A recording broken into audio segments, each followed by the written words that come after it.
Hi everyone. Today I am going to tell you the second half of the story Indraprastha. So let me begin the story. King Janmejaya was very curious to know what had happened to Pandavas after Vidura had given his opinion to King Dhritarastra. So he asked, "O Rishi Vaishyampayan, tell me in detail what King Dhritarastra had given his final decision after hearing everybody's opinion." Then Vaishyampayan began. When these Pitamaha Bhishma and Drona finished their speech, Vidura began. Vidura said, "O king, whatever these two worthy men said or have spoken to you, that is good for you. And they are old in age, in wisdom, and in Shastras. O king, they are no less than Lord Rama, the son of King Dasharatha, in virtue and truthfulness. And remember, they never told you or they never gave you any evil advice. You never injured them. So why they would, ever truthful men would give you any type of evil advice? But Karna and Duryodhan, they are young and they are poisoning your mind. Do not listen to the words of Karna or Duryodhan, even of Shakunis. O king, when they spoke, Bhishma and Dronacharya spoke about the invincibility of Pandavas, it is perfectly true. Because is there anyone who can defeat the third Pandava, Arjuna, in the battle? And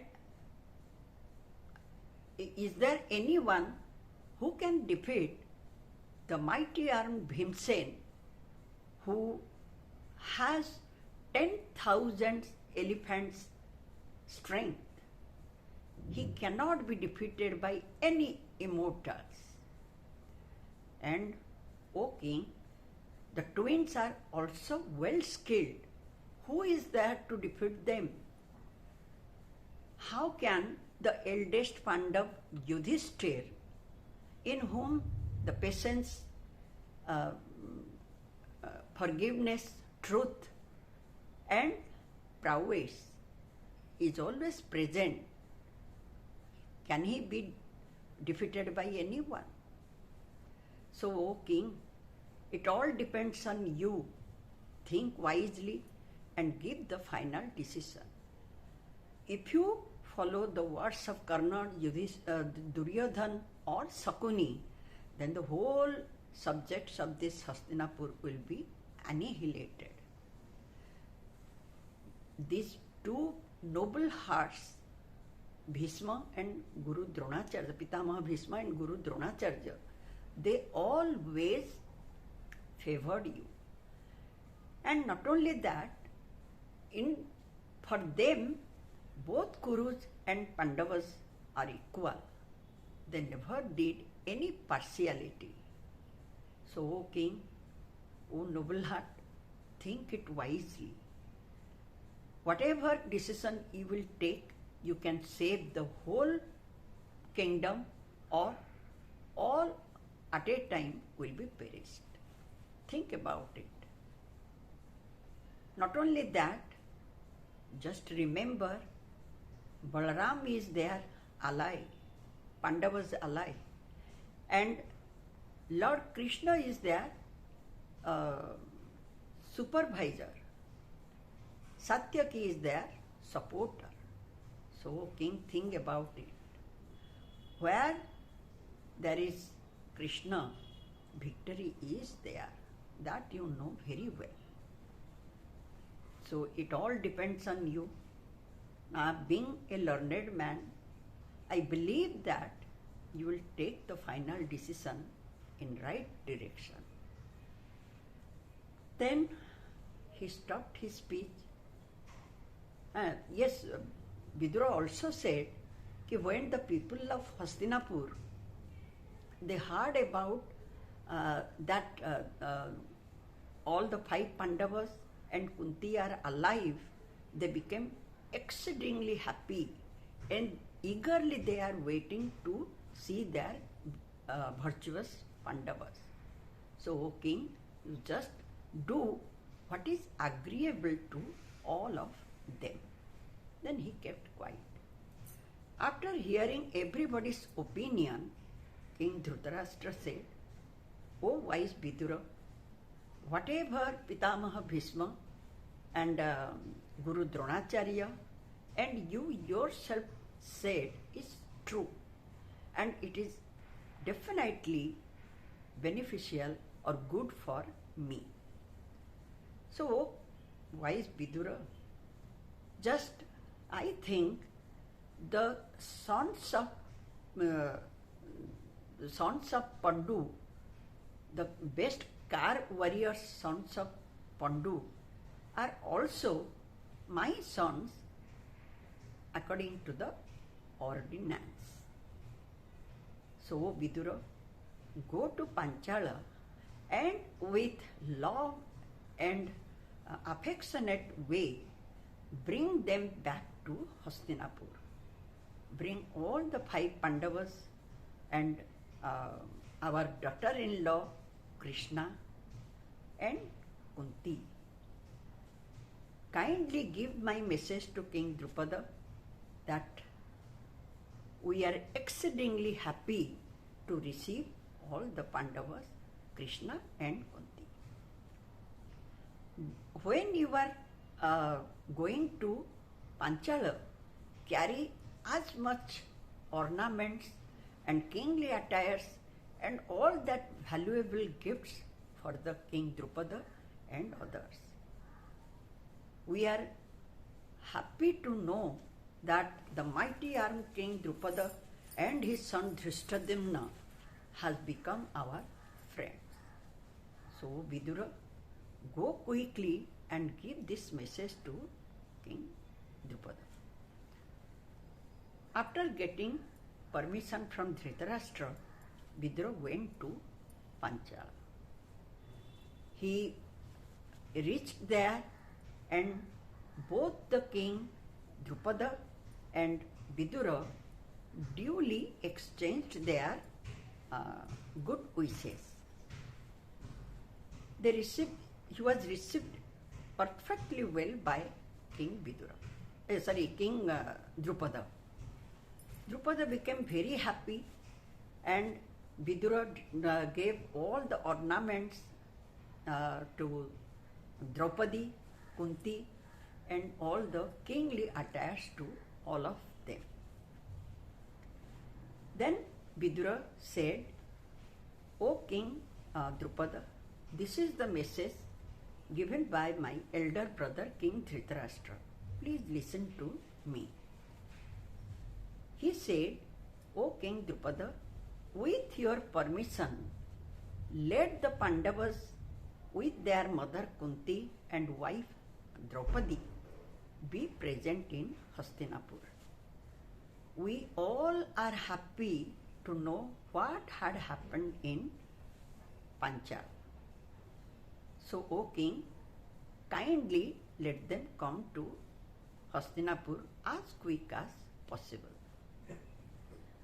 Then Drupada was also happy and at last he agreed that the Pandavas with Draupadi and Kunti should go to Hastinapur.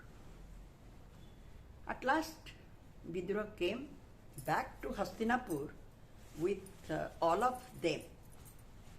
Here, surrounded by all the illustrious men, like the best of, foremost of the bowmen, Dronacharya and Vikarna, Kripacharya, all the 5 Pandavas, came slowly, entered to the city of Hastinapur.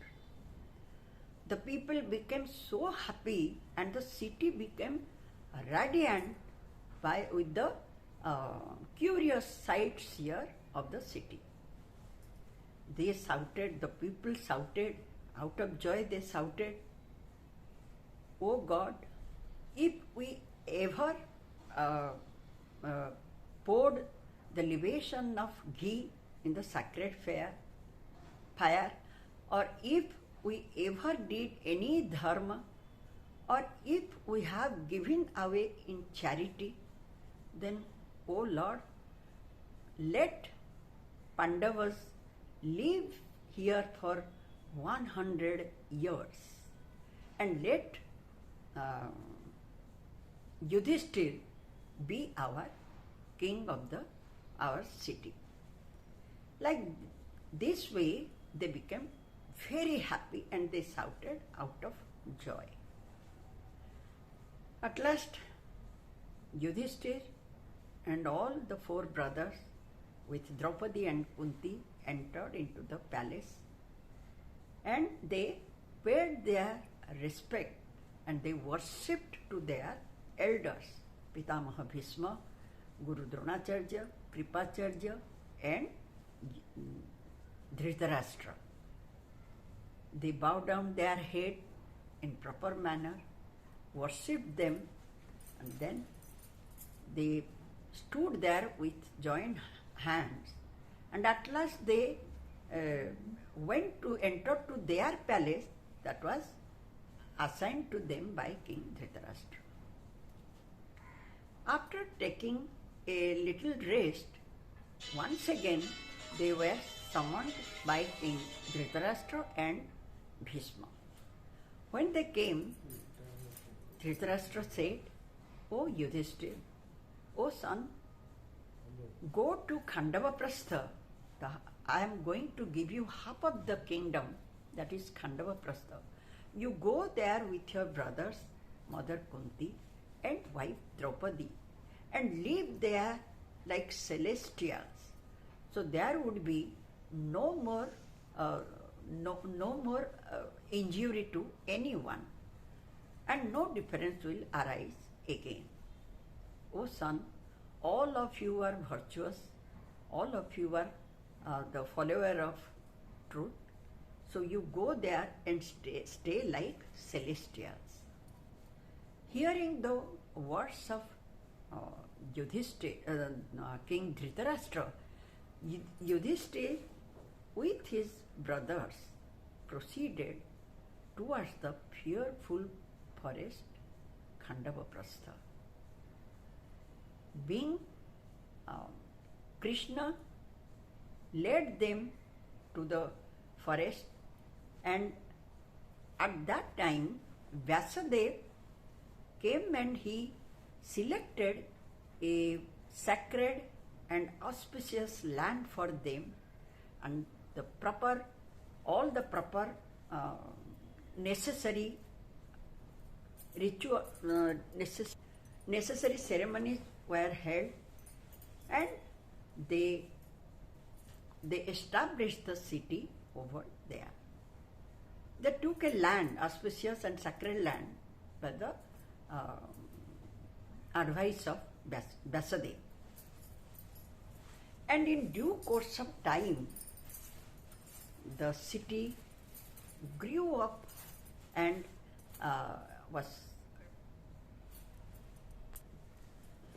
and at last the city grew up first with prosperity. All the craftsmen, the businessmen, the merchants, and all other, they gradually came and settled down there, and all the people of Khandavaprastha became extremely happy under the reign of King Yudhishthir. And not only that, Khandavaprastha, the palace made for Pandavas was excellent and not less than Kuber's palace. It was known as if the palace was looking like Bhagavatis of Nagas. However, later this Khandavaprastha was known as Indraprastha. And once Narada, the great rishi, he visited to Indraprastha and met King Yudhishthir. All the 5 Pandavas with Mother Kunti and wife Draupadi lived there happily. When Narada came, everybody paid their respect. At that time, Narada told them a story, particularly to Yudhishthir, a story which was about Sundar and Upasundar, 2 brothers, just in how they died for one girl, Tilottama. He said this story only because all the 5 Pandavas had one common wife, Draupadi. For their benefit, to protect them, he told them that story. Anyways, the Khandavaprastha story is finished here. So the next episode I will tell you tomorrow. Thank you so much.